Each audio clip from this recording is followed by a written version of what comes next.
Hi parents. ఈ video need of the hour video.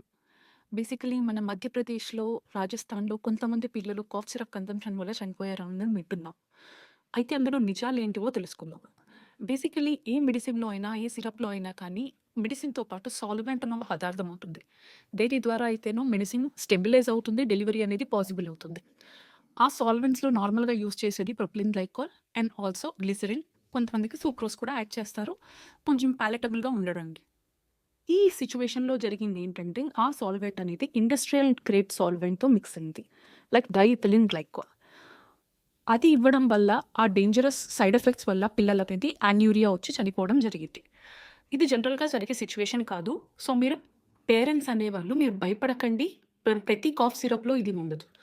But ఇలాంటి episode జరగడం first time కాదు. 2021లో కూడా ఇలాంటి డెత్స్ అనేవి కాఫ్ సిరప్ వల్ల జరిగాయి.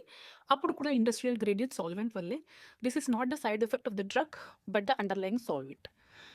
అందుకని కొంచెం మీ పీడియాట్రిషియన్స్‌ని కన్సల్ట్ అయ్యి అవసరమైన సిట్యుయేషన్‌లో మాత్రమే కాఫ్ సిరప్ ఇవ్వండి అండ్ నౌన్ బ్రాండ్స్‌తో ఇవ్వడంని ప్రిఫర్ చేయండి.